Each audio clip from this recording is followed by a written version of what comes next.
Greetings, everyone. Oh, this is another episode of MAP TV, which is Make a Plan and Make It Happen. We're here again today. We just wanted to have a good time and interview one of our good friends. He'll be coming on the show in a few minutes.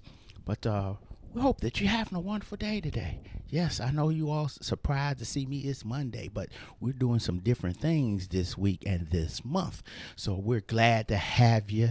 And if you want to go ahead and tell us where you're from, type it in the chat so we can recognize you. So today we have a good friend of mine, Professor Darren Hood.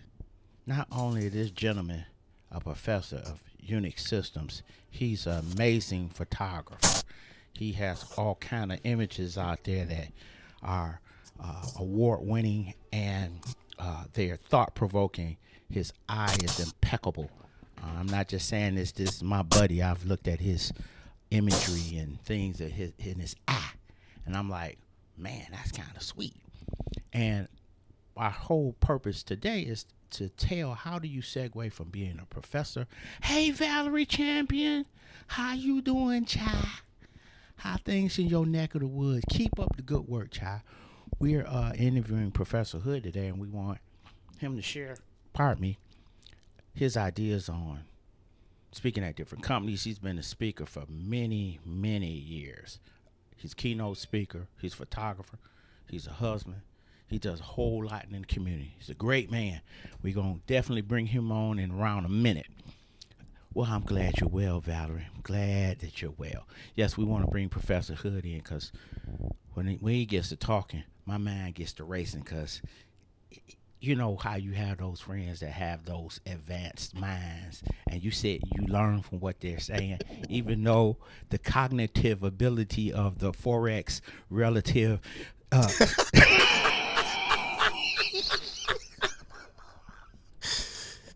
I just said everything was saying. I just had to pull out the thesaurus to figure out what word he was using.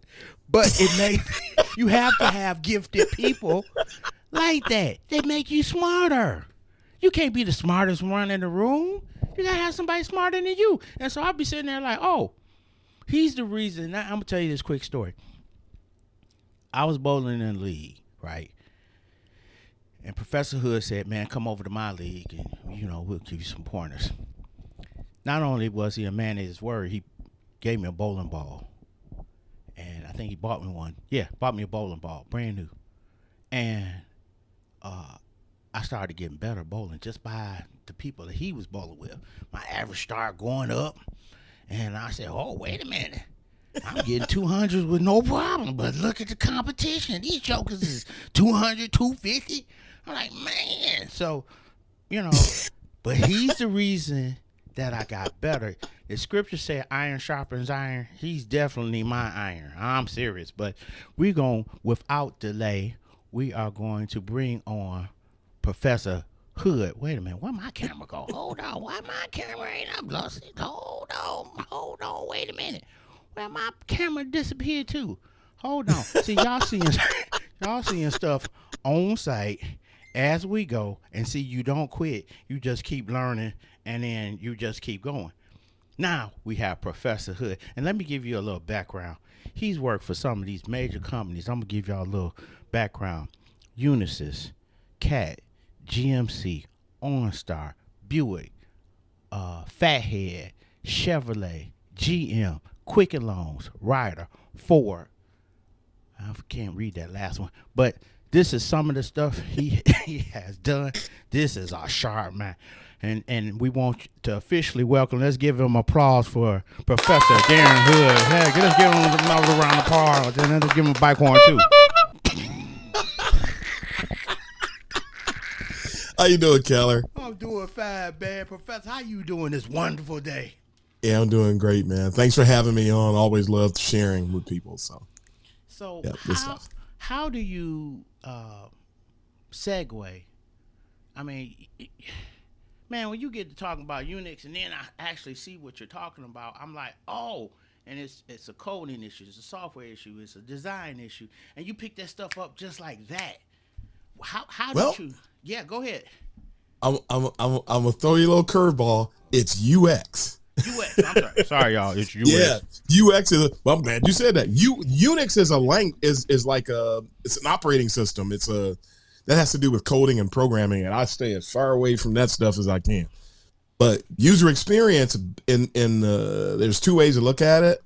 There's the what do you do definition. That's you whip that one out to let somebody know what UX is. And then when you're trying to educate people about UX because they want to come into it, then you go down a completely different road. So UX, which is short for user experience, the first definition has to do with making things as easy to use as possible. I'm the guy that comes in, my peeps. We're the ones that come in to look at every nook and cranny of something so that we can make sure that something is as easy to use as possible. Like say you going to log into your online banking system. You want to be able to log in easy. You want to be able to complete your tasks. You don't want to have to sit there scratching your head or feeling like you're dumb or anything like that. We're the people that come in and make sure that thing is smooth as silk so that you can come in and do exactly that. For the people that are trying to learn it, I would define it differently. UX is it's really about a system of procedures, methods, methodologies, techniques, deliverables, all of which you can tap into. Think of a toolbox, like a person's coming to work on your house. They got a toolbox. Right. I got all kind of tools in there. That's what a UX person does. We have a toolbox that has a whole bunch of different tools, and we decide which ones are better used on to help optimize what we're doing here, so we can get wins for the business, wins for the users, and do it within whatever limitations we have to deal with. So that's the long definition of what UX is. You're making it an easy user experience because you don't want to be clunky. That's why Microsoft got so popular, and Apple then joined it because their UX experience, they made it easy for the user because you don't want people to get frustrated and go somewhere else. So I understand that intent. You know what I'm saying? Exactly. Yes. Wow. So you've been doing this. I looked on your bio. You designed. You put your own website together, and you was a teenager. Is that true? Or no, not that far back. No, it was 1995. Oh, okay. Yeah, I definitely wasn't a teenager. In 1995, there was a nonprofit organization. Everybody was running to the internet in 1995. We standing in those silly lines at Best Buy when Best Buy first opened. You remember that? Yes. Standing at Best Buy, the line is out the door. We all lined up trying to buy our little 25 megabyte hard drive computer. It's ridiculous. When you think about it now, it's really stupid. Right. One document could be 25. This show will be bigger than 25 megabytes after you finish recording it. They needed somebody. They wanted to go to the internet like everybody else. It was a church. They wanted to go to the internet. And how do we do this? How do we go about doing it? And I stepped up. I said, you know what? I have a history doing technological things. I think that I can help us to not only do it, but do it well. Right. And so I got all the information that I needed, not knowing there's a difference between web design and user experience. Right. But you can use user experience principles to do a website. Right. And that's what I did, unbeknownst to me. I had no idea what I was doing. I should say I didn't understand the breadth of what I was doing. But I put that site together, and I did research to make sure that what I designed worked well, and I made sure that people would understand the navigation, that the terms that were used in the navigation made sense to the people coming out there. Right. I did all of the things, and that it was a success. And then I was so successful, I fell in love with it, and so I started doing freelance web design at night immediately. I jumped into it. And I love that. I'm gonna say this. It's funny how, because I know some of your audience, people who like to seek the Lord, so I'm gonna throw a couple of things in there. Go ahead, Pat. For them.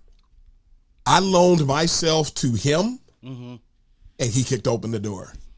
I just made myself available. Man, I started building websites, gave every penny that was made went to nonprofit organizations. I never pocketed a single penny. Wow. From any of that work. I donated. I gave myself, and he gave it all back. Right. They needed computers. Like, you know what? We need to stop buying computers. Let's start building them. And I learned how to start buying computers, and that nonprofit launched a division called Tech Ministry, and start going out, building computers for people, helping people to learn about computers, helping to offset that. I mean, because a lot of people weren't very tech savvy. They wanted a computer, they wanted to be on the internet, but if you don't know what you're doing, you could really get in a lot of trouble. I just got a text message yesterday from somebody. It was one of those, we call them spoofs. It was a spoof message. I shared it on Facebook where they said, your Amazon account has been compromised, and if you don't call us, blah, blah, blah, we're going to, and they want you to call. It's stupid. A lot of us know it's stupid, but a lot of people responded to it. And that's why they keep doing it. And they know that we'll send this out. 300,000 people will get it. If 5 people respond, we know that already know those people also usually have money.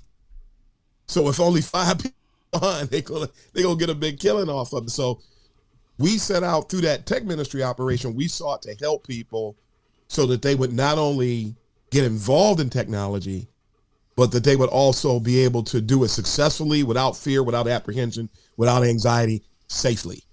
And that's what we set out to do. And then I did the websites. I started designing logos. I started doing all kind of stuff. I became the webmaster for a newspaper in Michigan, and I redesigned the entire site. I did all kind of stuff. And all of that came out of me volunteering. But I didn't just volunteer. I made sure I knew what I was doing. Right. Who knew? Now I'm one of the top people in the world. True. In my specialization. True. And when it comes to black folk, I'm one of the top 5. I've been in it for 27 years now. And this is the whole premise of the show, man. I asked the Lord to help me with this show, because I wanted to shine light on other things besides one. Yeah. What can you do? Here you have a unit, I'm going to say it right, a professor. Look at all these skills. Look at all these skills. Look at how he can draw people by the gifting that God gave him. That's the whole premise of the show. We want to bring on people to show a different element. You're in colleges, universities. This is a higher plane of learning, so you're getting a different type of folk that come to you, and they may need help. And then you put God behind it. He keeps opening up windows of opportunity. Now, I have to share this. Man, how many universities are you at presently? Presently, I'm at 4 officially, with at least 4 more on the way. Hold on. I teach at Kent State University. I teach at Lawrence Tech here in Southfield, Michigan. Still on the books. Haven't been in the pandemic, slowed a lot of that down. Harrisburg University in Pennsylvania. I'm going to start teaching at Brandeis University. I'm on tap to start teaching at UCLA. What? Hold on. What? Yeah. UCLA. Syracuse offered me a class about 3 weeks ago. I'm sharing a lot of stuff a lot of folks haven't heard. And it wasn't a user experience class.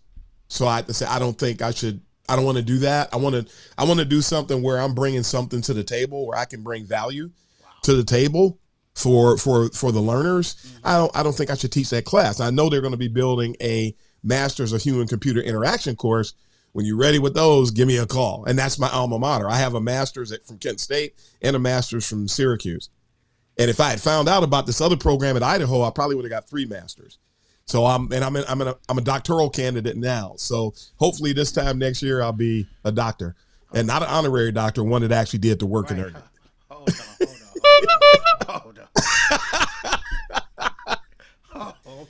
Wait a minute. Wait a minute. Hold on. Wait a minute. You mean you took what God gave you and you ran with it. You like Yep. you like the gentleman in the book where God gave him the talents. You didn't hide yours. You went Exactly. to Valerie said that's so true, and she says, "Glory to God." This is one of our evangelists from the East Coast. She's a wonderful Awesome. person, and so you took it and you ran with it. Yep. And see, that's the whole purpose. I want to show people other things. You could be a professor. You can have 4 different folk paying you for your knowledge. What did you do? You went and studied. You read a lot. Okay, you researches a lot. Okay, I can tell by when we be talking. I'm like, okay, I got it. The aesthetics of the synchronization of the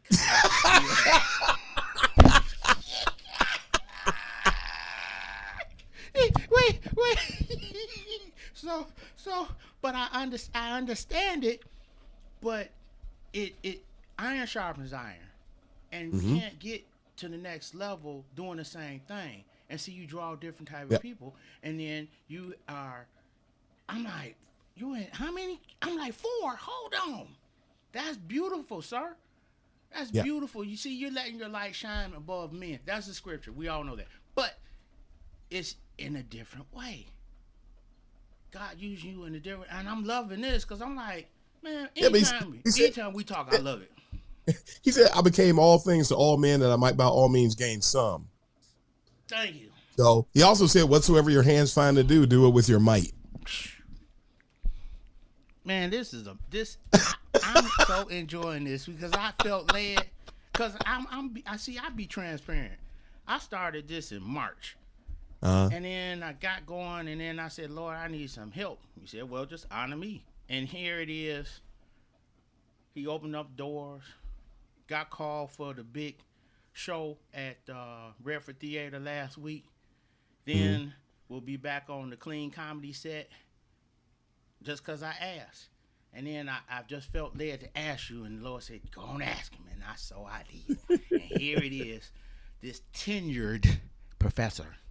It's wonderful. No, I'm not tenured. I'm not tenured. Okay, no. I said the wrong word this time. I don't think I'll ever be tenured. Okay. I don't think so. You like the flexibility of what you have now? Well, I know you got to jump through some hoops to be tenured, and those people they've been in academia a while. Okay. I'm an adjunct professor. Okay. Which means that I work outside of the university, and then I come in, I teach the class, and I ride off.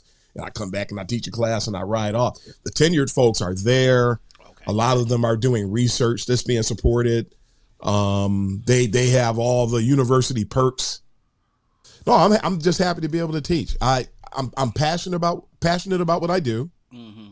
I love helping people to grow in the discipline of user experience. I love helping them not only in the subject matter, but to help them understand what it's like to work in the field and to understand how to navigate things. Because user experience is really just over 20 years old, basically. So it's a relatively young discipline.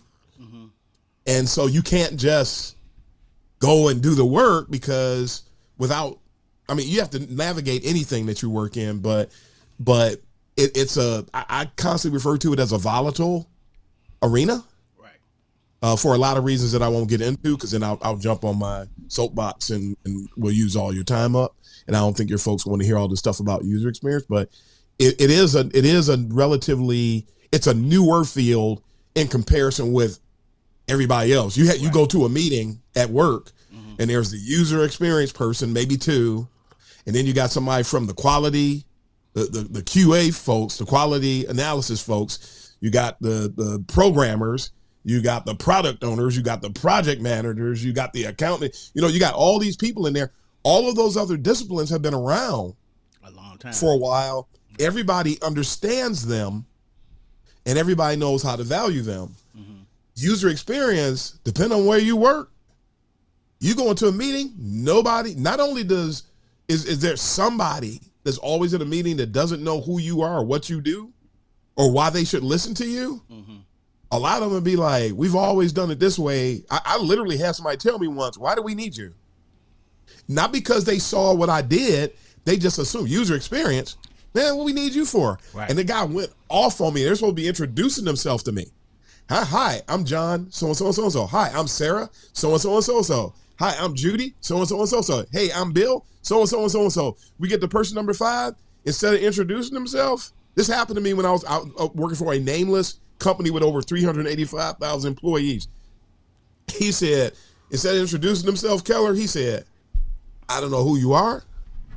I don't know why you're here. I don't know why we need you. He just lit into me. And I just sat there. And when he was done, he thought he had ripped me to shreds. Remember when we on the Flintstones when Mr. Slate used to shout Fred and he would shrink and he would run out? Right. That's what he thought would happen. When he finished, I said, thank you. He like, what? I said, thank you. I said, I want you to promise me one thing. What? I said, I want you to promise me that you will always be that honest and candid with me. I said, because what you're going to see is when you see the value that I bring for your team, we were overhauling a customer service process for a major Fortune 500 company. I was redoing the emails, the system, everything. I said, when you see the value I bring to your team, that honesty and that candor, that passion you just showed me, you're going to become my biggest evangelist. Okay, right. I came to town. We had the meeting. I said, okay, we met for 3 days. I said, I'll get back in touch with you in a week. I'll let you know what my recommendations are. I came back. I redesigned all the emails that go out to customers. I changed them, made them shorter, add what we call cross sells so people can see an email and maybe buy something. Yes. I made the whole system smoother. I made everything easier to do and use. It was better for the people that worked in-house. It was better for the customers, better for the company. That dude was doing backflips. He's running around. You got to go see Darren Hood. So that's it. I told you.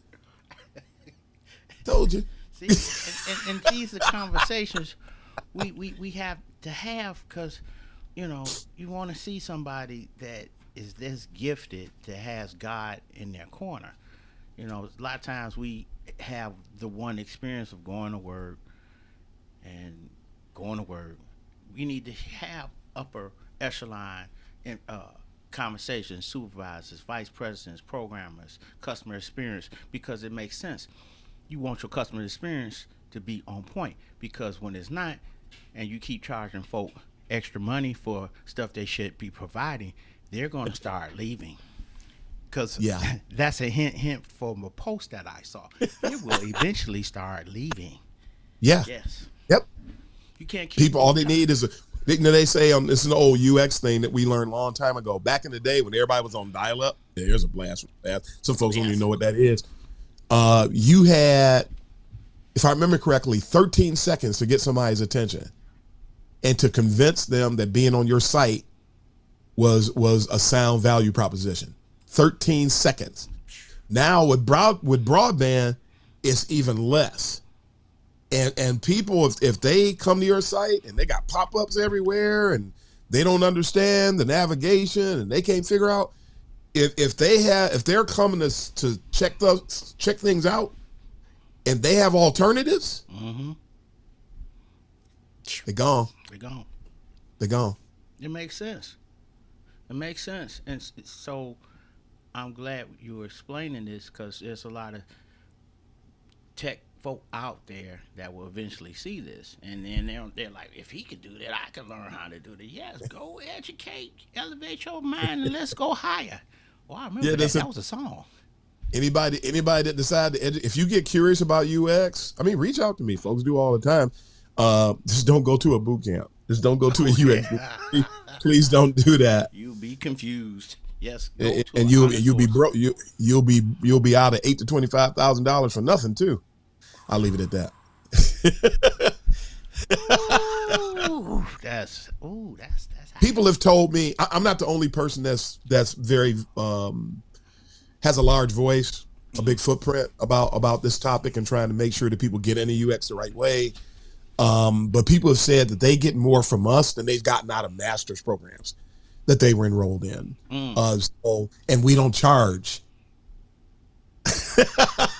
We Hold on, just hold on, hold on. Wait. Hold on. Run that back. Hold on. What? I just help people, man. I mentor people all over the world. I speak all over the world. I've done talks in South Africa, Tunisia, I think is it Estonia? I think it's Tunisia.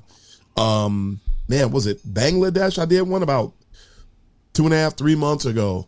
The UK, Brazil, of course, all over the USA on a regular basis, and all virtual, for the most part.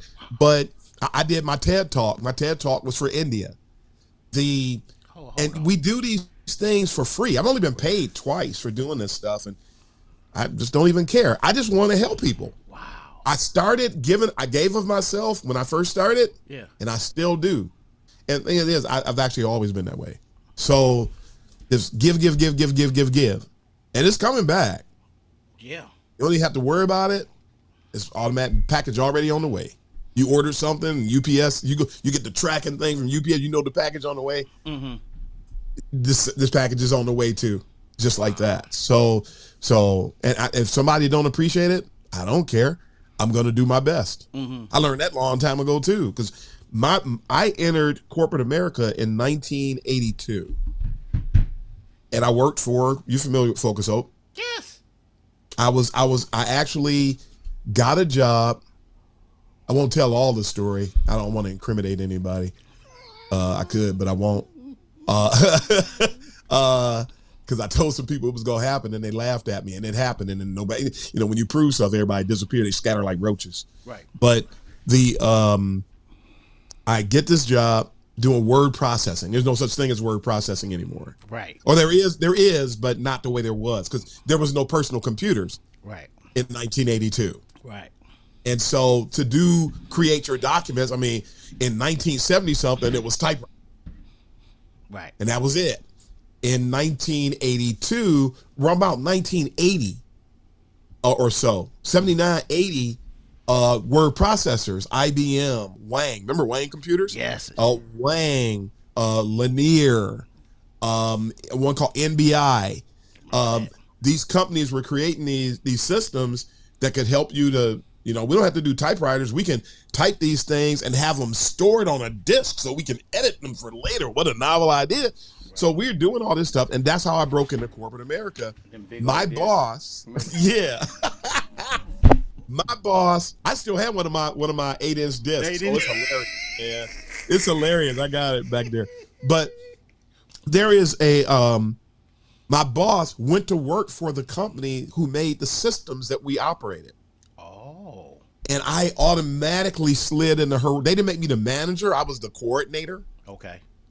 So, but I was running the word processing for Focus Hope. Really? So anybody who went to Focus Hope back in the day, and you got your little Focus Hope newsletter and all that other stuff, I was upstairs doing them. Really? Back in the day, yeah. Wow. And then I was an expert on the system, and I had favor with the people in the organization and the company. They were on Telegraph Road, and everybody knew who I was. I start at night because nonprofits, they didn't pay nothing back then. Right. And I started farming myself out at night. I would leave Focus Hope. I would go to big companies at night and on the weekends doing word processing. I'm making I'd end up doubling my salary in a year. Wow. Basically because I was just that in demand. And I was a multiple minority. So I was a man working in a clerical field. Right. African American descent. Mm-hmm. I can't remember that there was three things. And so, I ended up becoming a receptionist. I didn't care, but I was typing 120 words a minute. I didn't know you could blaze the keyboard like that. Yeah, I can still go about 100. So wait a minute. So you would, let's see, Multimate was out then. Oh my God. Yeah, I'm going back, dog. Because I worked on the Wayne computer, and then Apple came out, and then DOS came out, and then Microsoft Word changed the game, and after that, Word Perfect. We going back. Word Perfect worked on that. Ami Pro. Ami Pro, yes. And so when Word made it a suite and Excel and all that, I said, "Oh God, it's gonna be the game changer." And so over Changed everything. time, it changed everything. Yep. Wow, I forgot all about Wayne Computing until you just said. I said, "I remember that." Wow, man, You just made me about another story too. You get a kick out of this. go ahead. So I left word processing. I went into sales, and I didn't like sales. So you have soft sales and hard sales. I didn't like selling people something they didn't need. So I like taking advantage of people so that you could get rich. I just didn't like that. So I got out of sales, and I looked back. I sat down and I assessed, who am I, and what do I need to do? So, well, while you're assessing yourself, you still have this skill. So you were a word processor before. Let's ramp. You can still type. Your fingers still fly. Let's go back and get a temporary job. Go to Kelly, one of these places, Intech, all those places back in the day. So I can't remember some of the other staffing companies. Go back, contract, and let's go back and fall back on that skill, and then let's try to get yourself together and let's retool. So I get sent to MetLife insurance company one day. Kelly sent me because the secretary got sick. So, because back then you would go in, just work 1 or 2 days, and then that's it, and then you wait for something else. Right. So I go in, I go in to work. This black guy shows up. Because back then you didn't interview, they just sent you. Right, that's true. So I showed up. Yes, can we help you? Oh, I'm Darren Hood. I'm here. I'm going to fill in for so-and-so. They looked at me, they're like, what? Kelly sent us this black guy? You know what? Well, he's here now. Just have him sit over here in the executive office. Anybody can answer the phone. Just let him answer the phone. We're not going to give him any work or anything. I'm like hearing them. They thought I was stupid. They thought I didn't know nothing. Keller, I sat down and the same thing. Whatsoever your hands find to do. I sat down. I realized they weren't going to give me any work. I'm like, they were using the IBM Display Writer system. Oh, I remember that. Display Write system. Oh my God. So I'm like, I haven't used Display Write in a couple years. So let me practice while I'm here. Let me get myself going again with my typing. Mm-hmm. They're not gonna let me do any work. I've been answering the phone. I used to go to the office of my mother when I was a kid and answer the phone. So I can handle that. No big deal. I start typing. I was sitting right outside the guy who runs the office. I was sitting right outside his office. His wife was in HR and she was in another office in the same little room. There was 2 secretary desks. I was at one, another secretary was here, and it was like 4 or 5 offices. They heard my fingers. They heard me like machine guns, man. People start sticking their heads.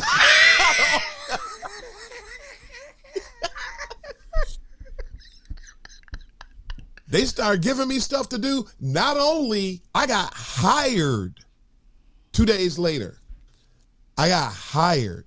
Like, don't let this dude is bad. Don't let this guy out of here. For somebody else to get him. I was better than all their secretaries. They found out I was an expert on the system. Then they turned around and they started getting the PCs started to sort of kick in the offices. We still weren't buying them at home, but they bought those little IBM and they were going to shift over to Word Perfect. I knew the system. I was training everybody. I was so fast and so good. I would finish my work, go around and help everybody else with their work, and be sitting there reading the newspaper. Wow. And once I got chewed out for reading the newspaper, and you need to spend your time better. I said, excuse me? I said, no, I just did all my work, all their work, went around, answered everybody's questions, and helped train everybody on the stuff they didn't know. There was nothing to do. And I sat down, but they look busy because they're slow. Right. So which one here? And I'm sorry, and they changed it. They changed you. So, but yeah, that's just a funny story. So, but I could have sat there and answered the phone, kicked my feet up, and instead, what can I do right now to get better? Right. This moment. Mm-hmm. It's type. I opened up the manuals and start typing the manuals, and that's when they heard me type. Remember Mavis Beacon's Yes. Yes, I do. Remember that? Oh my God, man, that is amazing. So, how did you segue from that into college and then the corporate world? How did that transition happen? It's a great story. When I went to MetLife, my life just changed. My life changed. I went through a divorce. I was a battered husband. People don't know that. Wow. I was a battered husband. I almost got killed 3 times. Not because I was duking it out with her. I've never hit a woman in my life. Wow. Ever. Even though I got labeled as being a wife beater, I was the one that was actually getting beat. I don't know if you knew this, I used to stay in hotels just to keep my wife from being exposed. My face would be all scratched up. Me and Howard Johnson's, we have a thing going on. I hang out. Been to Howard Johnson's on Northwest Highway. I stay there a lot. I didn't know that. So, yeah, I used to, because I'm like, okay, something crazy would happen, and we won't get into that. But some people need to know that, because you always hear about the women that's getting beat, Right. but you don't hear about the guys that's getting beat. Right. Oh my God. And I got beat down. I tried to stop her. Right. You know, I wasn't gonna sit there and let you do this stuff. Right. But sometimes she just, man, one day I woke up and she was sitting over me pretending to blow my brains out. But nobody ever knew any of these things. So at any rate, that's my life changed. My life changed when I went to MetLife. And I'm like, okay, this is a company I can stay with for a while. Right. I ended up staying there for 7 years. And it was just like, it's time to go back to school. I started at Wayne State in 78. I dropped out. I went to WC3 for a hot minute. Like, no, this isn't for me. Okay. And then by now, I think that was about the time I actually had, was doing the word process a little bit. I was already at Focus Hope. But it's weird. I would go through these 10-year spells where I didn't go to school. So I dropped out in like 81, dropped out of college like 81, 82. 10 years later, I'm at OCC, at Oakland Community College. And I'm like, it's time to go back. And I went back, almost had a 4.0. I lost my 4.0. I ended up with 3.96 something. I was proud of that. You know, I was an honor student when I was a kid. I was a nerd turned athlete. You know, people don't know that either. But I was a nerd turned athlete. We won't go, that's for another time, I guess. But I went to school, I'm at MetLife. Mm-hmm. I'm thinking, I remember my grandfather would go to a company, stay for a long time. I didn't know that there's not a thing so much anymore. Right. Not so much. Not in corporate America. It's not.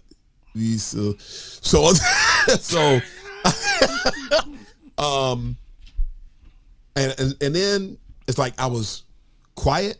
Mm-hmm. Some other things in my life, just getting some things together, rebounding from all that fallout that came from the divorce business, because it ripped my life apart. Wow. And the funny thing about that, it ripped my life apart because I felt like I let people down because I got a divorce. Wow. And I went to pity, a little bit of this story. I went into pity party mode, and it just ripped my life apart for years. Nobody helped me. Wow. Nobody helped me. I said one person maybe, but nobody really extended themselves. There was one person I knew was praying for me, another person that supported me. Nobody else helped me. Keller, nobody. Wow. Nobody. Am I ragging on church people? No, I'm not. No, I'm not. I'm just citing a fact. Right. Because I'm here and I'm thriving. Wow. Yeah. So I'm not that, but you gotta navigate stuff. There's going to be hardship, but we just gotta navigate it. But at any rate, 10 years go by. 2001, 2002, here comes that 10-year interval. And the next thing you know, it's time to go back to school. And I went to Capella University. Oh yeah. And I got a bachelor's degree in IT. Okay. I have been in school since 2003, just so you. Almost 20 years? Yeah. Over 20 years now. Yeah. About, or is it? No, 19 years. So I've been, because I went back in 2003. Mm-hmm. I graduated from Capella in 2006. Okay. With my bachelor's in IT, and I kept going. Then I went to Syracuse, And my dad got ill, I think, when I was there. I think that was what happened when I was there. But at any rate, I got distracted with things like that and dealing with that. But I ended up graduating Okay. from Syracuse with a master's in information management, focusing on user needs. It was a UX related master's degree. Right.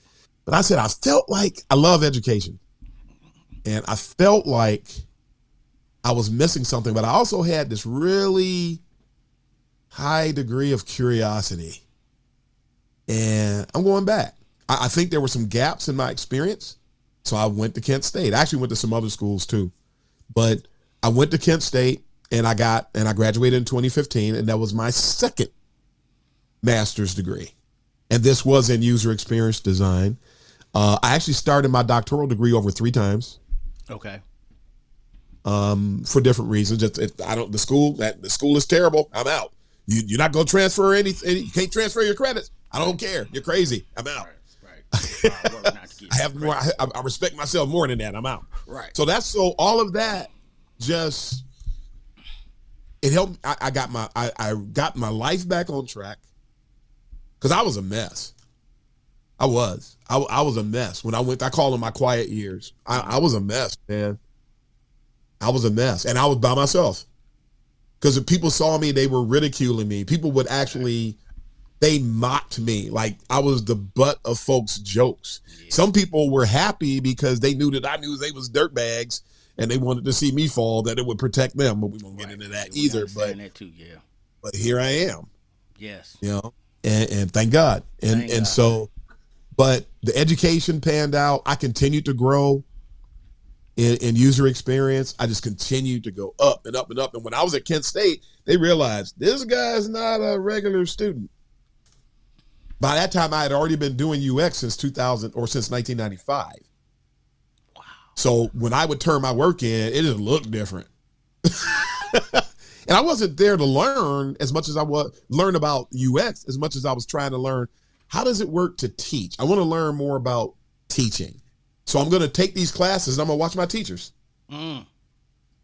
That's what I did. To me, I was getting an education that was different than the one that they thought they were offering me. Wow. So I have a question. How did you meet your wife? How did that Oh, wow. Because I enjoy sidebar, y'all.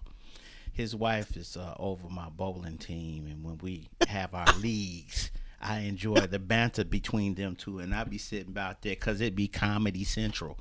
We just have a good time. We bowl. It's competitive now, but we have a good time, and I love how they interact because he's more outgoing and she's kind of quiet, but she can go when she need to. But I enjoy seeing those two. Love them. We met. I was running a singles group. Oh, you didn't know that? No. I did. I was running a singles group, and she came to check the singles group out, and that's how we met. That's how you met, Andrew. Really? That's how we met. And I was just, matter of fact, we used to go for walks, and we would do all types of things. And the singles group would go and walk at the mall, Telltale Mall. When it was an indoor mall, yes. We would walk at Telltale Mall on Saturday mornings, and we would get together. And I noticed she can keep up with me. That was one of the first things. Yes. Because I used to walk like, remember on Scooby Doo? Remember that soldier that was running around? Yeah. You know, I used to walk like that soldier, man. And, and I'm like, she can keep up with me. And that was the first time that I really noticed her. Cause y'all interactions be hilarious, and I just enjoy and I'm so thankful to God for you, cause I've known you for years. Everybody don't know that, but to see how y'all interact, true husband and true wife, oh, it's funny, and I love when you have a lead where you let your hair down. It's clean comedy, but it's competitive, but we have a good time. I'm so thankful to God for that because I see how she settles you and I see how you all interact, and I love seeing it because you the way you all talk to each other and how y'all interact, and I just love seeing that because it helps the couples that you all interact with, and people draw from that. And she's soft spoken, but she's hilarious too. And so, Yeah. Yeah, she has her joke. over there hollering. I mean, cause it'll be something funny. Wait a minute. I remember that night you was changing everybody's name on the bowling Monica. Man, that was so funny. You were changing everybody's name. Oh God, that was so funny. And we laughed, but we had a good time in Christ. Yeah. We had a good time. So, Yeah. yeah, I enjoy seeing that, and I really appreciate y'all. You guys rock. So now you did that. You're professor. How in the world did you get all these offers? Because you are in demand. I look on your LinkedIn and all that, and I'm like, oh, he know what he talking about. And so, every time I look up, here come another offer. I'm like, this brother. What gets me is how can you manage 4 universities? They must all be on different days and stuff like that, because that is all on your Apple Watch. Well, no, time. Time management. Really? And here's the key. People ask me about that all the time. 3 of there's different modes of education. So there's, and when I say that, I mean the way that the content is delivered. Okay. Every online education experience is not identical. So there is. So people say, "Oh, I want to go to school." Okay, well that's nice. Make sure you look at all the nooks and crannies of what you're dealing with, because it's just a notion to want to do it. But when it's reality, you have to understand what you're going to manage, what you have to make decisions about. Okay. It's not just I'm going to go to school and you just go. That's not it. So that said, there's what's called synchronous experience, and asynchronous, the word sync. Right. So that means it's done together. So, right. So if there's going to be a lecture at 6:00 on Tuesday night, Keller needs to be there for that lecture at 6:00, whether it's in person or online or whatever it is. You need to be present. Okay. So they have a synchronous component, and then you got to deliver your homework. Okay, you do that, of course, on your time, but you have to be there for live segments. Okay. That everybody is responsible for being there for. I do that at one school I teach at now. I deliver a lecture every Wednesday night right now. This term's almost over. Matter of fact, I think there's only one more lecture, and then we're done 2 nights from now. Then there's asynchronous. That's my baby. Okay. Because asynchronous, when you're doing asynchronous or engaged in asynchronous experience, then here's the assignment for the week. Here's your reading material. Here's your resources. You're an adult. It's due on Sunday. Gotcha. See ya. And the only time I see them is when we do what we call virtual office hours, so that we can establish an in-person presence, even though we're virtual. Wow. So I'll schedule something an hour a week, or somebody needs a different time. They can schedule. Yeah, you available, Professor Hood? You available Thursday night at 6? Yeah, I can make that. Okay, let's put it on the calendar. So we can connect, and we work to maintain an in-presence or establish a presence. But that asynchronous thing of beauty. So most of my engagements are asynchronous. Gives you more leeway. Yeah. So that allows me. I mean, I'm sitting here in this seat that I'm in right now. I'm sitting here as early as 8:30 in the morning, and with everything else that I'm doing, I'm liable to be sitting here until 10, 11 o'clock at night. Wow. So the synchronous, all I have to do is worry about the virtual office hours. Okay. That's all I have to worry about. Wow. So, and that's just an hour. Well, that's awesome. So we're going to jump from that to photography. Now, okay. Y'all, I want y'all to go to D. William Hood. Just type it into Google. Just type it. I got to learn how to pull that in on this. I'm going to get it right. But go on Google. Please, ma'am. Please, sir. Go look at his images. his eye. He has won contests. Woodward Cameron, the city of Southfield. He's won awards for his photography. He's been all over the world taking pictures. Now y'all know I shoot, but that's my big brother. I mean, it's this way. You go. Oh, there you go. See, I believe in being real. You know, some people like, oh, it's gotta be all perfect. No, this joker right here. Now, recently, my Nikon camera, we had to put it to rest. Professor Hood took the time and showed me some stuff I didn't even know, and we did a Zoom call and he showed me how to get a camera, what to look for, and all this. And you have to see his eye.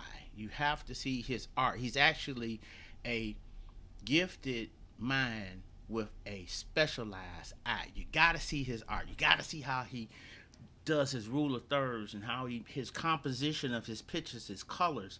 You have to see the gradients. You have to see that. I'm telling you, you will not be disappointed because he takes pictures where he thinks, and the images are captivating. And they're on this side. If you want to go, please support him because some of his stuff is just, I'm like, how did you do that? Oh man, I did this.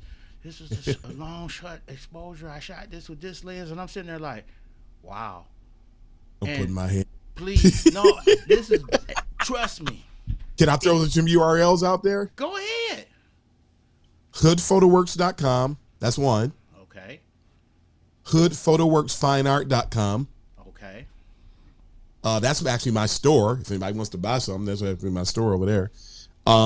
If you just want to see my work, and I just did like random stuff, you can go to 500px.com/hoodphotoworks. You just look. There's a bunch of random stuff out there that I did. So I haven't posted anything to Hood Photoworks. I'm on Viewbug too, but I don't know the URL for Viewbug. This is what we're going to do when the show is over. Send me all those links, and I'm going to put them in the YouTube description so they can just click on it and go to your stuff.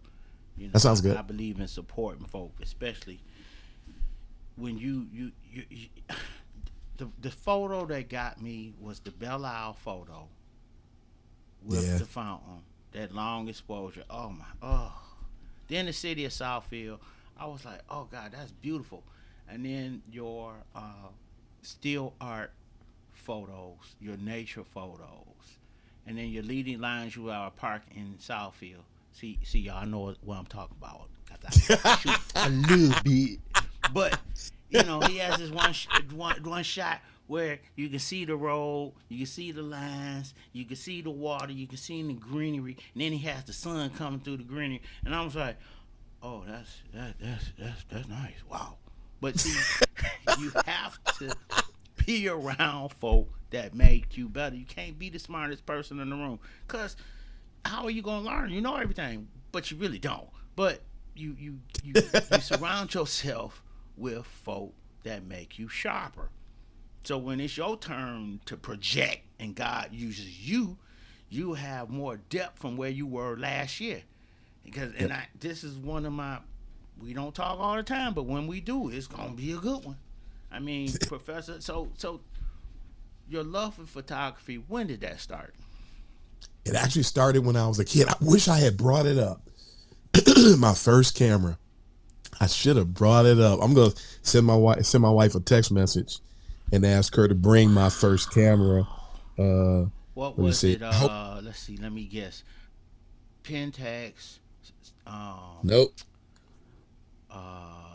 Let me guess. It wasn't a Nikon. It wasn't a Canon. It wasn't a Fujifilm. Was it a Panasonic? Oh God. No. Minolta. No God, no. Okay, I didn't gave up. Them the ones I could. It was a Polaroid Swinger. Oh my God, that's old school. 1968. That was my first camera. That was before the disposable one, the Instamatic. Wow. And I never knew what happened to it. Somebody was selling Polaroid Swingers on Etsy. So I had to have it. So I ordered one, and if my wife, I don't know, she might be in the basement, and so she won't see my text message. But if so, you might get to see her too. She'll come in and bring the swinger so I can show you. But yeah, the Polaroid swinger. That's when it started, and it started not so much from taking them as it did seeing them. Mm-hmm. I think looking back, I fell in love with composition. You may have seen the picture. There was a picture of me and my cousin in front of the Detroit Institute of Arts, and we were sitting in front of the thinker, and we were both trying to act like the thinker. Yeah. And something about that monochrome image, it just got me. And we remember Revco. Oh God, yes. We would go, and the family would go and get pictures developed, and I would sit there and I would watch them, and there was something about it that just stirred me up. And so you fast forward a few years, and I got into it, just a little bit, and I took this picture of the sunset from the second story in our home, and my mother loved it so much that she got it blown up. Wow. And then I went silent again. Mm-hmm. And years and years and years go by.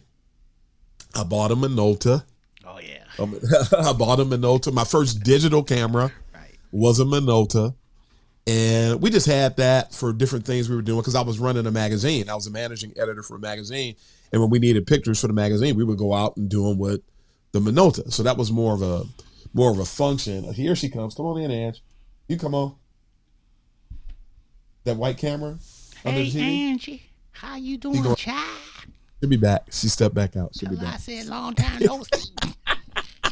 Did she bring the camera? She going to get it. She was cool. Trying to understand.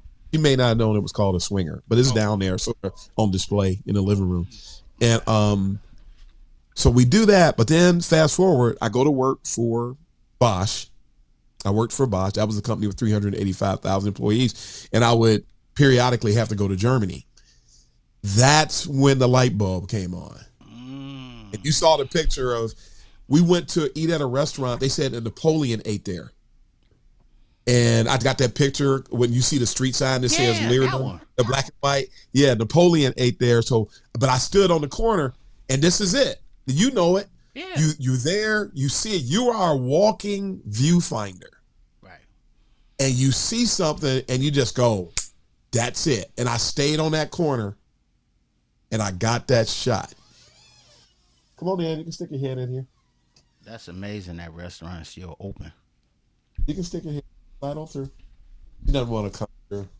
Oh, that's all right. Just tell Angie I said hi. It's only been 2 years since I seen my sister. You know what I'm saying? It's been 2 years. You know what I'm saying? I kind of missed throwing and knocking the pins down. Hey, sister, how are you? It's been 2 years. I'm about to break that. I'm coming to visit y'all. I can't. We're having our bowling meeting. We're having our bowling meeting this week. So I'll let you know what we decide. I'm ready to knock the pins down. You know, I ain't throw no bowling ball since we shut down. Yeah, yes, please let me know. I need to be in the league bad. We'll do. But when I took that picture, and I was in Germany for work for 2 weeks. And so in Germany for 2 weeks, man, I was taking pictures everywhere, and I just became enamored by the sights, and that's what started it again. And I got connected with the Rock That community. Oh yeah, in Detroit, and we had a photo walk downtown, and man, I was so green.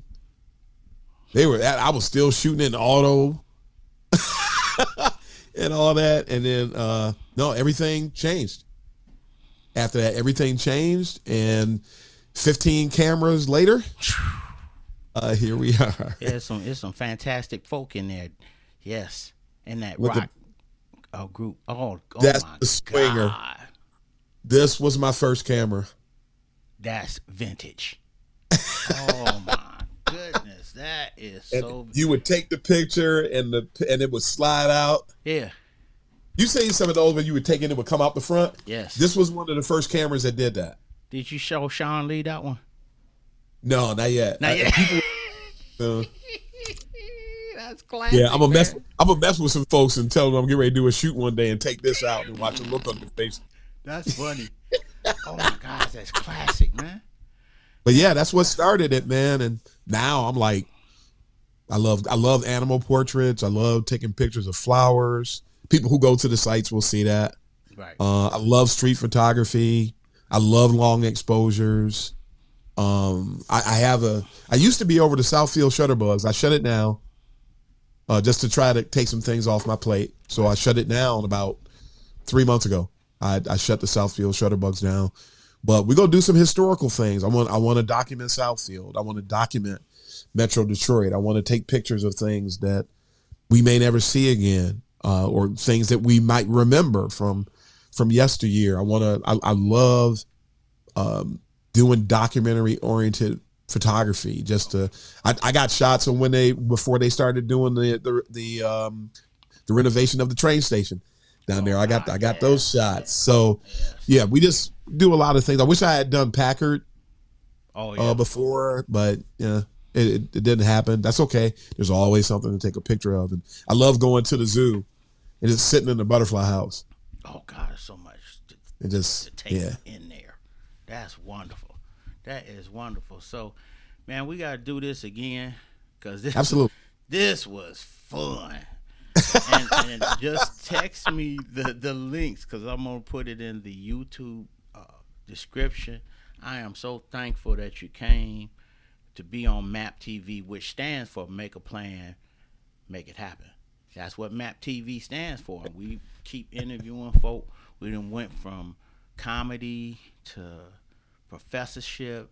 Tomorrow we are interviewing a pastor. We have a lady that got over cancer. She has the Purple Scarf Group.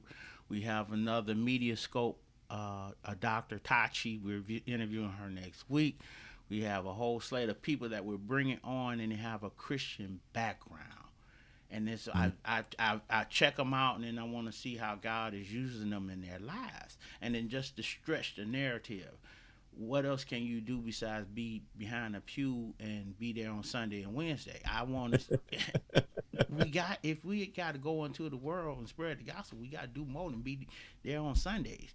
And so this is a great interview to show folks something different.